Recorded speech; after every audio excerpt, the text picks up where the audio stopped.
Baba Saheb આંબેડકરના poster ઉપર અજાણ્યા શખ્સોએ સ્પ્રે કલર કરી અને ગામની એકતાને ડોળવાનું કાવતરું રચ્યું છે.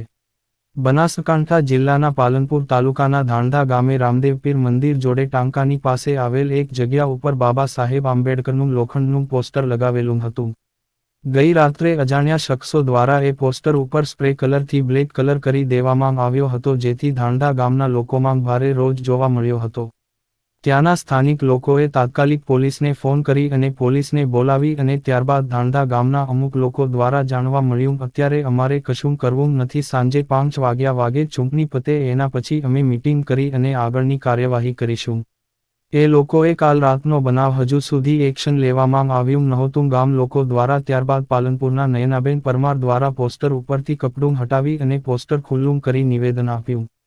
જે લોકોએ આ પોસ્ટર ઉપર સ્પ્રે કલરથી કાળો કલર કરી દીધો છે અને અમારા ભગવાન સમાન બાબા સાહેબ આંબેડકરના મોઢા પર જે કાળી પોતી છે તે શખ્સો સામે કાયદેસરની કાર્યવાહી કરાવવા અમે લોકો જઈએ છે. નયનાબેન પરમારનું એવું કહેવું હતું કે કાલ રાતનો બનાવ છે અને હજુ સુધી આ લોકો કંઈ પણ ગામ લોકોએ એક્શન લીધું નથી, તો હું પોતે દલિતની પુત્રી છું, તો હું જાતે FIR કરાવીશ. કાયદેસરની કાર્યવાહી નહીં કરવામાં આવે તો અમે ઉગ્ર આંદોલન કરીશું અને કલેક્ટર સાહેબ અને SP સાહેબને આવેદનપત્ર પણ આપીશું. બાબા સાહેબ આંબેડકરના પોસ્ટર ઉપર જે વ્યક્તિઓ દ્વારા કાળો કલર કરી દેવામાં આવ્યો છે, જ્યાં સુધી કોઈ કાર્યવાહી ના થાય ત્યાં સુધી એ પોસ્ટર ત્યાંથી હટાવવામાં નહીં આવે. જે કોઈએ હટાવીને નવું પોસ્ટર માર્યું તો એના પર પણ કાયદેસરની કાર્યવાહી એ લોકો ઉપર પણ થશે. નયનાબેન પરમાર, પાલનપુર, બનાસકાંઠા. અને બાબા સાહેબ જયારે કે અમારા ભગવાન જ છે, બરોબર. અને આજે હું ઘરે હતી, બરોબર, એટલે ઘરે હતી એટલે મારી પર એક ફોન આવ્યો. એટલે મને એક ફોન આવ્યો એટલે મને એમ કે હું તમને એક ગામમાં બનાવ બન્યો છે, બરોબર, તો કે એના માટે કે તમને હું ફોટો મોકલું છું, તમે જોઈ લો. મેં જોયું, બરોબર, મેં જોયું તો આ બાબા સાહેબની પ્રતિમાના ઉપર એમને ધાંધા ગામમાં ચહેરા ઉપર તમે જોઈ શકો કે કાળી પોતી છે, બરોબર, જે અમારા બાબા સાહેબનું અપમાન કરી છે.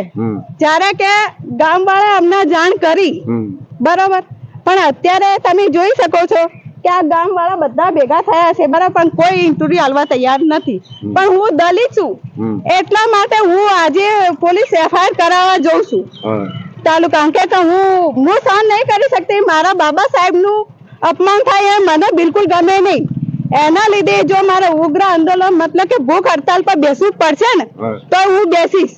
કે આ કોને બગાડ્યું અને એના કડક ની કડક સજા થવી જોઈએ, એના ઉપર કડક એક્શન લેવું જોઈએ. આના માટે હું ઉગ્ર આંદોલન કરીશ અને ભૂખ હડતાલ પર બેસીશ, બરોબર. અને મને એવું લાગે છે કે આ ગામ વાળાને જયારે કે કેમ બોલતા નથી, શું કોઈ ડર છે કે કોઈ બીજું કારણ છે? આટલે